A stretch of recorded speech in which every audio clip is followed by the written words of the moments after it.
Kematian itu suatu kepastian. Tidak ada yang lebih pasti dari kematian. Sekali lagi, tidak ada yang lebih pasti dari kematian. Apa yang terjadi 1 detik setelah kematian? Yang jelas, yang pertama, nama kita langsung berganti. Begitu 1 detik setelah mati, saya nanti kalau mati nanti 1 detik setelah saya mati, gak ada yang tanya, di mana Pak Saiful? Gak ada. Almarhum di mana? Udah hilang Saiful Karim, udah diganti almarhum. Ketika para tamu ingin tahu tubuh saya di mana, tidak ada yang tanya, di mana Pak Saiful? Nggak ada. Jenazahnya di mana? Udah nggak direken. Nama yang diagung-agung sudah hilang saat itu. Apakah itu presiden, apakah itu menteri, apakah itu gubernur, apakah itu raja, saat mati langsung ganti nama jadi almarhum. Tubuhnya disebut jenazah. Kenapa sebutannya berbeda? Jiwa-jiwa yang melekat di dalam diri kita saat hidup disebut jiwa, saat mati langsung ganti nama jadi arwah. Betul nggak? Sadar nggak kita itu? Sering kan mendengar ini? Coba pikirkan, kenapa nama diganti almarhum, almarhumah? Kenapa diganti jenazah? Kenapa jiwa itu diganti arwah? Coba. Nggak ada mengeningkan cipta buat para jiwa, nggak ada buat para arwah.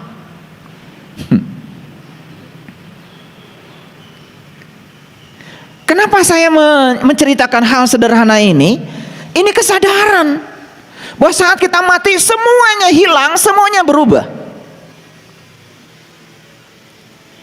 Semua kewajiban dunia saat kita mati selesai. Utang yang berjibun mati selesai, diwariskan. Kontrak perjanjian selesai. Saya punya kontrak sekian miliar, sekian triliun, proyek saya luar biasa, mati selesai. Bahkan kontrak perkawinan pun selesai. Betul?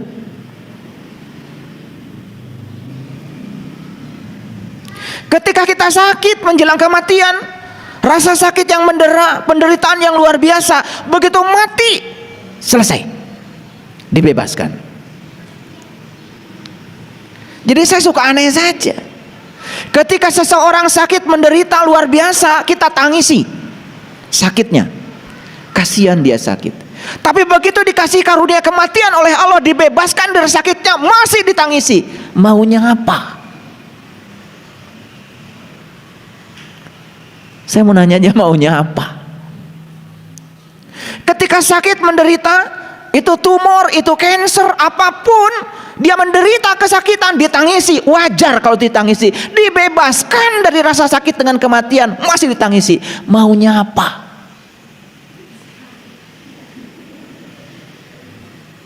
Sadar? Sadar apa tidak? Jadi maunya apa? Semua yang disebut milik hilang sesaat. Semua yang disebut milik, tanah ini milik saya, konyol banget. Gak ada tanah milikmu, yang ada kamu milik tanah. Itu yang benar.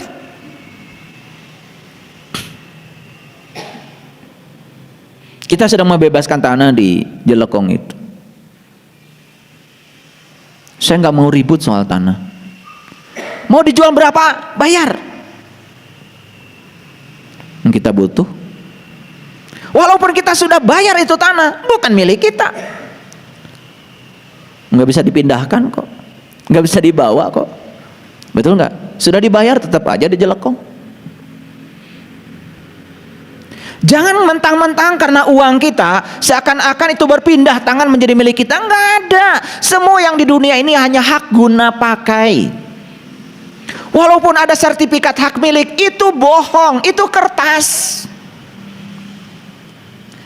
Kita beli sawah 1 hektar, berapa lama sih itu milikmu?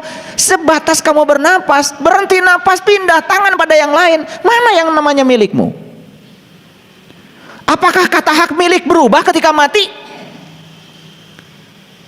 Tidak. Itu cuma main-main basa-basi duniawi, ya memang begitu. Makanya jangan terlalu bingung dengan kertas, semuanya kertas kok. Yang lucu lagi, kita ini sering merasa kehilangan sesuatu yang jelas-jelas bukan milik kita. Itulah kadang-kadang kebohongan yang diulang-ulang dalam sholat kita. Inna sholati wa nusuki wa mahyaya wa mamati lillahi rabbil alamin la syarikalah wa bidzalika umirtu wa ana awalul muslimin. Dan kita mengatakan semua milik Allah, semua milik Allah, semua milik Allah. Di sini. Tetapi kenyataannya seakan-akan semua milik kita. Pelitnya luar biasa, hitungannya luar biasa. Makanya di episode yang kemarin saya sengaja membuat judul melepaskan kemelekatan pada harta dan diri, supaya semuanya mengerti.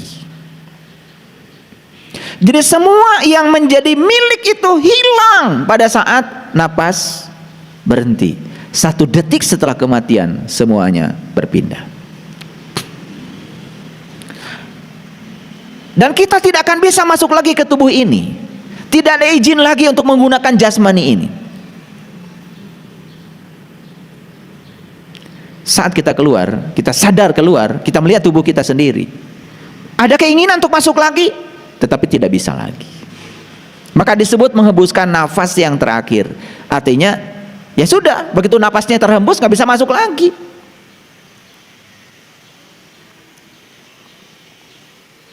Dan saat itu kita kehilangan kontrol terhadap diri kita. Tangan tidak bisa dikontrol oleh kita lagi, kaki nggak bisa dikontrol oleh kita lagi, tubuh ini tidak bisa dikontrol oleh kita lagi. Kita kehilangan kontrol sama sekali saat itu. Pertanyaan sekarang, tubuh kita sekarang masih bisa dikontrol oleh kita, digunakan apa? Mulutmu masih bisa dikontrol oleh kamu sekarang, digunakan untuk apa? Matamu masih bisa dikontrol olehmu saat ini, masih diberi kekuasaan untuk mengontrol semuanya. Dipakai apa? Telingamu masih dikontrol, kita masih diberi kuasa untuk mengontrol semuanya. Pertanyaannya, kuasa yang Allah berikan kepada kita untuk mengontrol tubuh kita, dipakai apa? Apa ketika kalian pergi dari rumah ke sini tidak dalam kontrol? Kaki ini tidak bisa sampai di sini kalau tidak ada kontrol. Dan pada saatnya nanti semua kontrol itu akan diambil oleh Allah. Saat itu kalian kaget. Karena apa? Sesuatu terasa adanya kalau sudah hilang. HP ketika ada di tangan kita tidak terasa adanya, hilang beberapa jam atau jatuh di mana? Mulai tidak bisa menggunakan HP. Di situ kita mulai kehilangan sesuatu. Merasa kehilangan itu kalau sesuatunya tidak ada. Kontrol yang Allah berikan kepada kita saat ini, kita bisa mengontrol semuanya. Mau meditasi? Yes. Mau sholat? Yes. Mau tidur? Yes. Mau makan? Yes. Ini kontrol yang diberikan Allah ke tangan kita, sehingga kita bisa memilah-milah makanan. Ini duri nggak boleh, ini daging boleh, ini lemak nggak boleh. Kontrol ini luar biasa. Tetapi banyak orang yang tidak sadar kalau kontrol ini luar biasa. Karena apa? Saking tidak sadarnya dengan kehidupan ini, diberi kontrol oleh Allah yang luar biasa ini, terasa seakan-akan tidak ada. Apalagi orang yang selalu berfokus kepada hari esok, berfokus kepada masa lalu, dan lupa dengan hari ini, kehilangan the power of now saat ini. Apa yang terjadi? Kehilangan kesadaran. 1 detik setelah kita mati, tubuh kita hanya seonggok daging yang akan membusuk dimakan bakteri. Hanya seonggok daging yang akan menjadi santapan empuk bagi para bakteri itu. Betul? 1 detik setelah kematian, kita pun kehilangan hak yang namanya kebebasan. Kebebasan untuk memilih, kebebasan untuk menentukan, hilang semuanya. Coba hadirin, sekarang kita sedang punya segalanya. Kontrol kita miliki, kebebasan untuk menentukan dan memilih kita miliki. Kita masih boleh keluar masuk di tubuh jasmani kita ini. Semua yang disebut milik kita masih boleh dinikmati. Nama kita masih sama seperti yang diberikan oleh orang tua kita kepada kita. Begitu besar dan luar biasa pemberian semesta kepada kita. Nikmat Allah yang mana lagi yang mau kau dustakan? Harusnya manusia menyadari bahwa sebetulnya hidup ini luar biasa. Luar biasa enggak? Sangat luar biasa. Saya akan tunjukkan luar biasanya sebentar lagi. Jadi saya tegaskan tadi, hanya manusia yang bisa meninggal. Kenapa? Karena manusia itu meninggalkan kesedihan, meninggalkan kenang-kenangan, meninggalkan warisan, meninggalkan nama dalam buku sejarah, meninggalkan Facebook, meninggalkan IG, meninggalkan YouTube. Kiai Haji Zainuddin MZ, suaranya masih lantang di YouTube, dan beliau sudah pergi. Namanya masih dikenang sampai sekarang. Gaya khas ceramahnya masih dikenang oleh kita sekarang. Bahkan mungkin saja banyak yang masih tertarik dan tidak tahu kalau beliau sudah tidak ada di sini lagi. Beliau sudah menorehkan sebuah sejarah besar di dalam hidupnya. Nasihatnya terus mengalir. Itu pertanyaan saya. Apakah kita mau pergi dengan Devil Airline? Apakah kita mau pergi dengan Heaven Airline? Terserah kita. Semua pilihan ada pada diri kita. Karena sekarang kontrol ada pada diri kita. Kuasa untuk memilih ada pada diri kita. Kebebasan untuk menjadi apa ada pada diri kita. Ayo, mau tidur terus?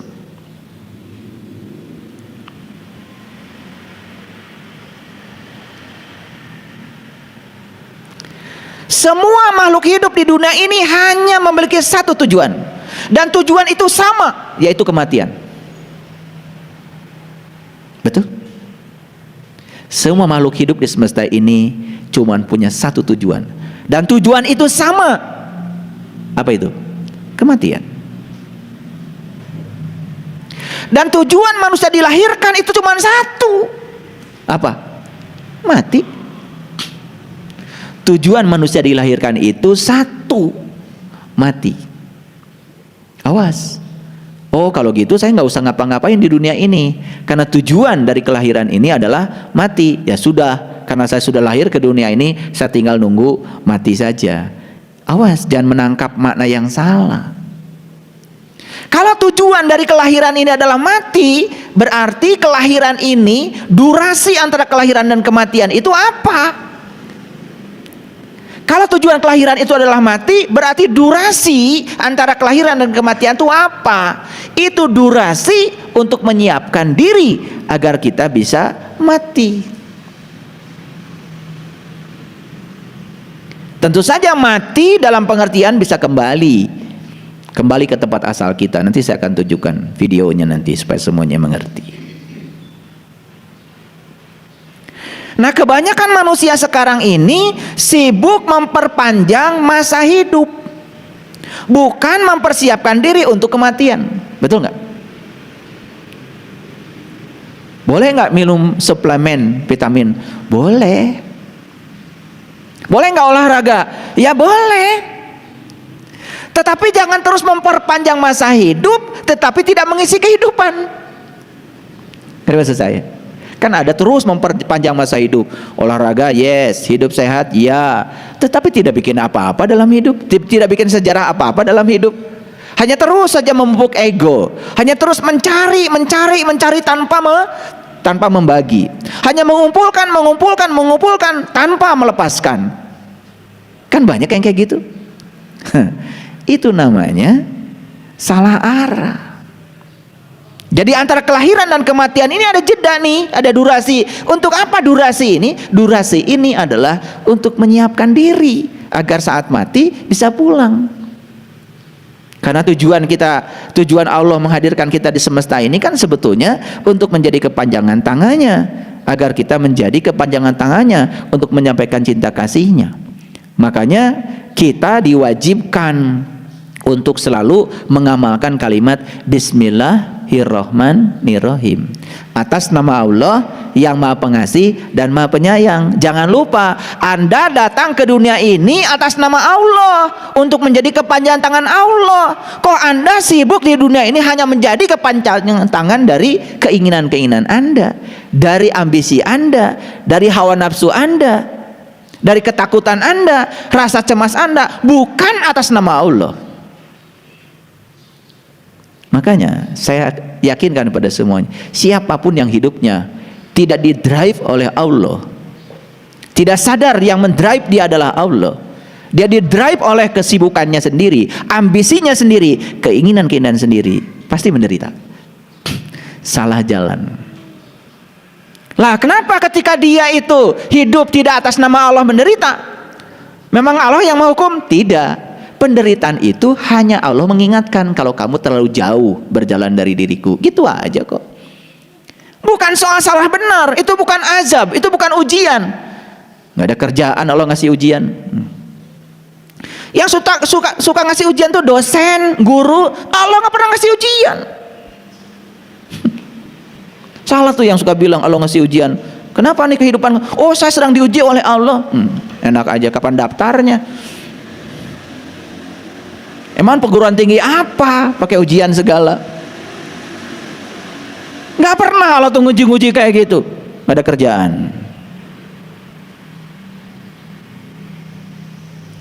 Jadi saat kita menderita itu bukan ujian. Semesta sedang mengingatkan kepada kita, kamu terlalu jauh nih dari jalanmu sendiri, kamu terlalu jauh dari jati dirimu sendiri. Ya udah, itu. Jadi siapapun yang di dalam kehidupan ini menjalankan kehidupan bukan atas nama Allah, tidak atas nama Allah, atas nama pribadi, atas nama keinginan, atas nama ego, atas nama ambisi pribadi, ya jelas dia akan mengalami segala macam yang disebut dengan penderitaan. Bukan hukuman, bukan azab, bukan. Gimana Allah yang Maha Cinta ngasih azab? Gimana Allah yang Maha Cinta menghukum hambanya? Maaf ya, saya menggunakan kata-kata dalam Injil. Injil juga kitab suci. Maaf ya, yang agak alergi nggak apa-apa, lupakan aja. Tapi ini saya sangat tertegun dengan kata-kata Injil. Begini dalam Injil, kamu saja yang jahat, ketika anakmu minta roti, pasti tidak dikasih batu. Kamu aja yang jahat, kata Allah, ketika anakmu minta roti, pasti nggak dikasih batu. Bagaimana dengan aku yang Maha Cinta? Bagaimana aku yang kasih? Masa sama Allah minta roti dikasih batu?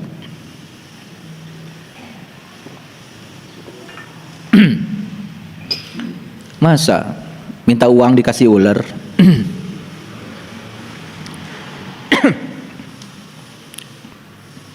Yuk jujur, lihat kesibukan manusia.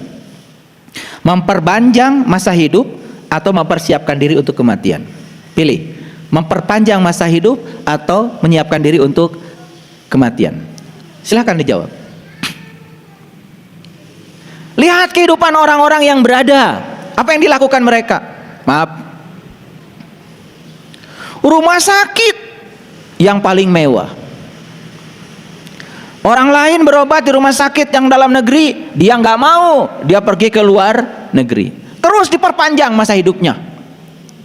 Obat orang lain generik, oh dia nggak mau, obat paten nomor 1. Dokternya nggak mau yang biasa, pengen yang paling ahli. Betul? Apa sih sesungguhnya di balik itu? Ketakutan akan kematian. Semua yang sibuk memperpanjang masa hidup, sebetulnya dirinya itu takut dengan kematian. Kenapa takut dengan kematian? Karena belum siap. Karena dia tidak pernah mempersiapkan untuk kematian. Nih saya yakinkan ya pada kalian, orang yang setiap saat hidupnya baik-baik saja, membahagikan orang, punya uang bantu orang, punya ilmu bantu orang, tidak pernah pelit, di sini saat ini sekarang selalu hadir, tidak pernah menunda ketika dia mau melakukan kebaikan, tidak direcokin oleh pikirannya. Saya yakin orang kayak gini tidak takut mati.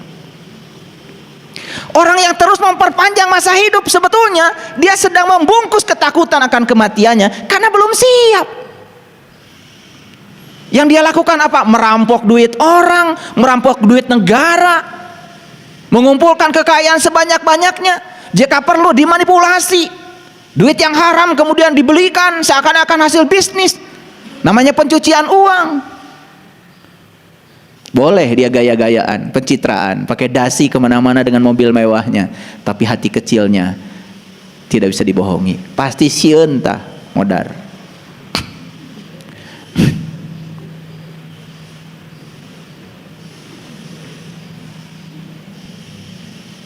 Paham?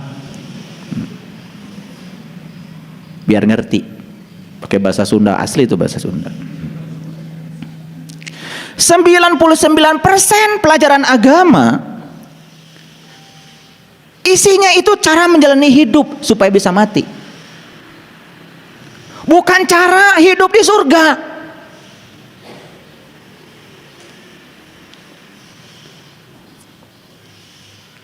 %90 ajaran agama itu cara menjalani hidup supaya bisa mati.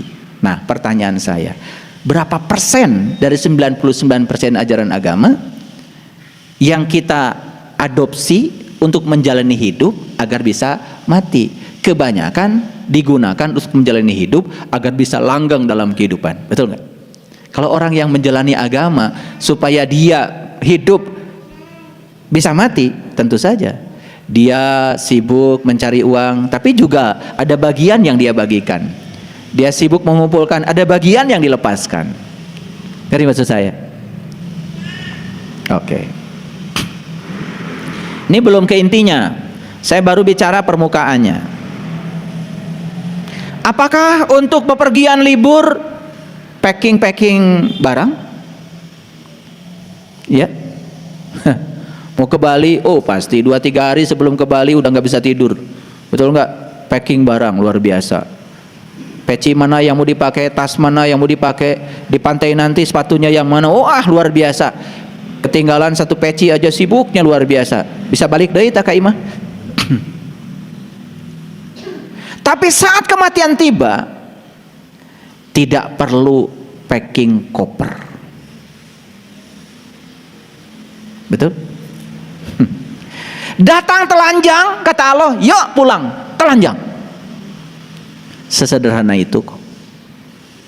Jadi orang-orang yang sibuk dengan keserakahannya, terus ya memupuk keserakahan terhadap yang dia ingin, memupuk kebencian pada yang dia tidak ingin, dia lupa kalau dia datang ke sini telanjang, pulang tuh telanjang.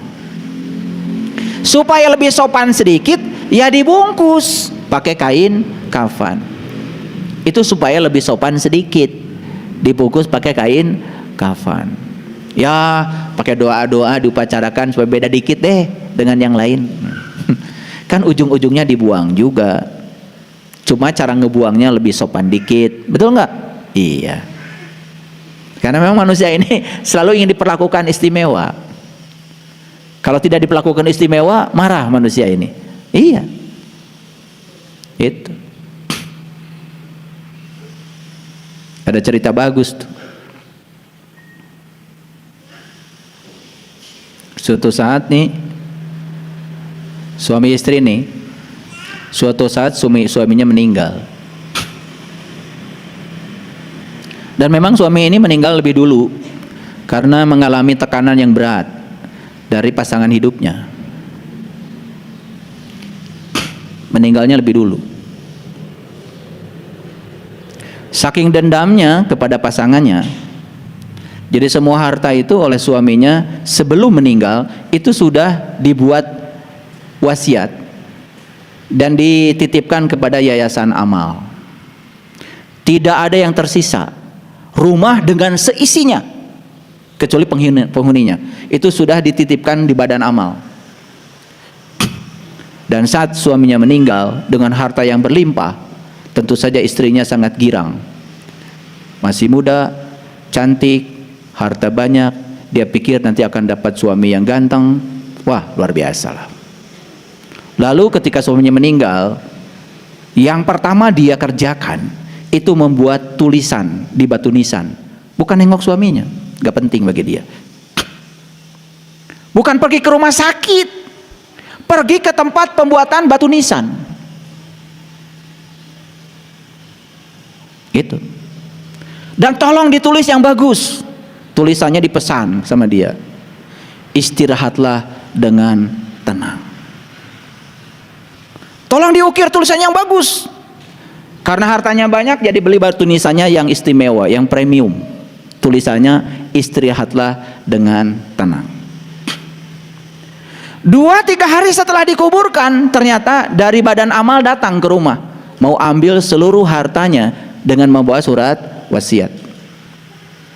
Kaget tuh istrinya. Ini namanya dendam di bawah mati.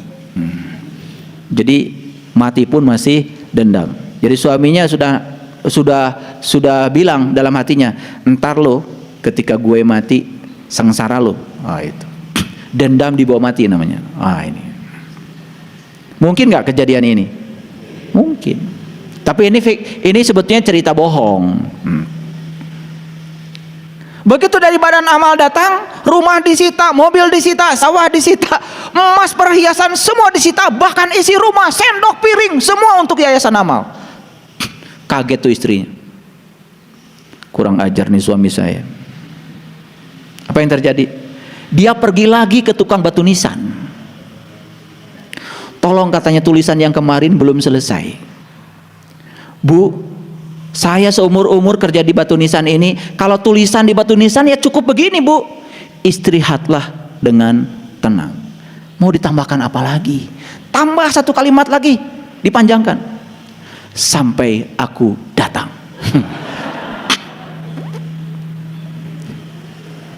Ini dendam ya, dendam dalam kehidupan rumah tangga yang dibawa mati. Suaminya dendamnya luar biasa, istrinya pun dendamnya luar biasa.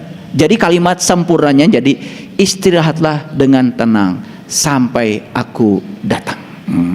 Itu menjadi tulisan yang lengkap di batu nisan, aneh dan tidak pernah dilihat di tempat lain kecuali di ceramah saya.